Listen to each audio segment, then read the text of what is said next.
Hey everybody, it's your life science slash biology teacher, Mr. Poser. Today we are continuing our fourth unit on life functions by getting into our next topic, which is, as the title suggests, the organization of life. And as always, I like to start these off with a quick question that you may or may not know the answer to, but might have a better idea about by the end of the video. So here we go. It says, okay, so your heart is not actually broken when you and your boyfriend or girlfriend break up. So why have we always associated the heart with love? We have for thousands and thousands of years. Why exactly have we associated the heart with love, even though it really has nothing to do with the actual feeling of love? That's all in your brain. All right, so hopefully we'll get a clear idea of what that's all about by the end of the video, and I'll tell you a little bit, maybe give you a little bit of insight as to why we think that. But anyway, here's where I want to start off. So as we've been talking about in this class for quite a bit, we're all made of matter, and matter is made of atoms, right? So the atoms that make up you once came from your food, and that food once came from another living thing, and those atoms might have come from the ground, they might have come from the atmosphere, they might have come from a distant star. Well, if you really want to get into it, all matter came from stars. But anyway, atoms together make up molecules, and biomolecules together make up cells, which is the basic unit of a living thing. Okay, so we build our atoms up into molecules, and then those molecules work together to make a living thing. And we ourselves, human beings, think about you for a second. You're made of trillions of cells. Okay, so are you just like this cell times a trillion? Well, if you paid attention to our last video, we talked about cell differentiation, how each cell has a very, very specific and important job to do within a living thing. Okay, so are you just trillion of regular cells? No, because not all of your cells are the same. Okay, and your cells serve specific functions, and we can organize them in different ways. Okay, so you are one organism made up of trillions of cells that work in unison to carry out functions. Okay, every one of your cells, their job is to keep you alive, but they have different ways of going about and doing that. Multicellular organisms has to be organized in some way in terms of structure and function. Okay, so you might be familiar with some of your different organs and organ systems that you have, and maybe some tissues as well. Okay, but you're not just a bunch of cells. These need to be organized, and they need to be structured in a certain way in order for you to maintain homeostasis, which is actually our next topic. Okay, so we're going to be building a diagram over here on the right, and I encourage you to build this diagram as you listen to and watch this video. Okay, so as we know, atoms make up molecules, and molecules make up cells. But what do a group of cells make up? A group of cells make up a tissue. Tissues are groups of similar cells that work together in order to perform a specialized function. Okay, so some examples of tissues that you might learn about in, say, my human anatomy and physiology class are epithelial tissue, connective tissue, nervous tissue, and muscle tissue. Those are some examples of broad categories of types of tissues that you can find in the human body. Okay, so as long as these cells are working together and doing some kind of similar function, similar specialized function, they're considered a tissue. Okay, so take a look at this picture down here. This is nervous tissue in the spinal cord. So if we were to prepare a very, very, very, very thin slice of spinal cord and stain it properly, this is what it would look like. This large cell over here is a neuron, which sends electrical signals from one neuron to the next in order for your brain and your spinal cord to tell the rest of your body what to do and for you to have senses. And then all these other cells over here are called neuroglia, which help nourish the neuron. Over here, another type of tissue is fibrocartilage. And this is actually what you can find in between the tibia and the femur in your knees, and it's designed to support pressure. So if you tear your fibrocartilage or tear what's called your meniscus in your knee, that's going to be some pretty bad news. These are also what you can find in intervertebral discs, which means the cartilage in between each one of the vertebrae in your backbone. Okay, but they're a group of cells here that serve a similar function, and therefore they are a tissue, and that's what's going to be next up on our diagram. So cells make up tissues, atoms make up molecules, molecules make up cells, cells make up tissues. Okay, so what do a collection of tissues make up? Well, they make up an organ. And think about the word organ, and think about the word organized.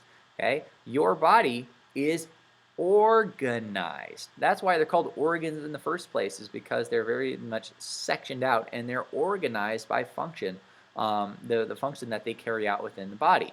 All right, so an organ is a group of tissues that carry out a specialized function in the body. And these are going to be more familiar. Maybe you've never heard of epithelial tissue and connective tissue and all that jazz, but you have heard of the brain, you have heard of the heart, and you have heard of your stomach, right? And those are three separate organs that can be studied as one functional unit, right? So the brain processes sensory information, it integrates it, and it tells other body parts what to do. Your heart, well, it contracts and it pumps blood, makes sure blood goes to the lungs and to the rest of your body. Your stomach breaks down mechanically and chemically, breaks down your food into tiny little bits so that it can be digested and absorbed through your intestines, right? So each of these have a particular function, but they're made of more than one type of tissue.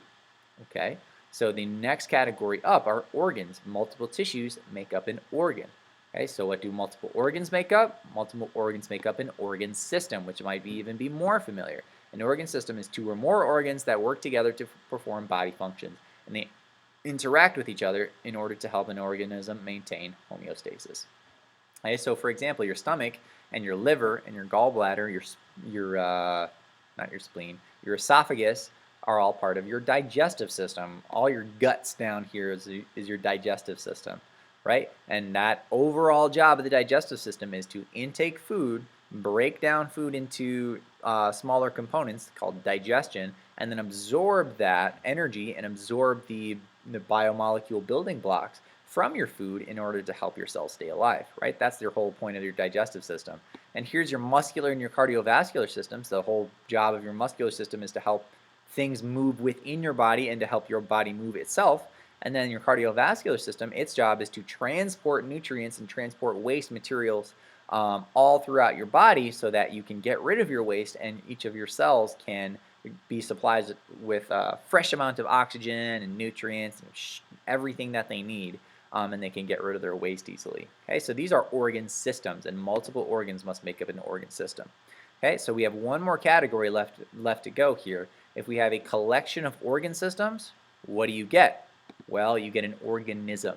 Okay, and you are an organism. Okay, there's single-celled organisms too that go all the way down here, but they also show some levels of structural organization, but not nearly as complicated as what you would find in a human being that's made up of trillions of cells, right? So your organism is your top, the most complex and the broadest category when it comes to the organization of life. All of these work together to enable life's functions, and these are the things that a living thing needs to be able to do in order to stay alive. Okay, so the organ system, organs, tissues, cells, molecules, all they do is help an organism to grow, reproduce, maintain homeostasis, metabolize, dispose of waste, and respond to changes. And without that, you can't be a living thing. All right, so here's your organization of life. This should be your completely filled out diagram in your notebook. So let's go back to this question here. We just discussed that your heart is an organ, right? And your heart's job is to pump blood, right? It's not necessarily to process emotion or process love or anything like that. Its job is to pump blood, okay, and make sure blood gets where it needs to go. So why have we always associated it with love? Well, when you feel like you're in love, you might have a physiological change where your heart might start to beat faster, or when your heart is broken, your heart might, might have some stress, and this might cause some, some anxiety. But your body's physiology, the body's, what happens within the body responds to changes in the environment, particularly stressors. So when you get your heart broken, okay, or any other stressful event occurs, it triggers what's called the fight or flight response, which causes your heart rate to beat faster because your cells are going to need, or your body's getting ready to either fight for its life or run for its life. So your heart is going to start to beat faster, your blood pressure is going to go up to try and get more blood everywhere because you are in a particularly stressful situation. So your brain tells your heart rate to increase, blood pressure to rise, digestive system to stop in response to a stressful situation.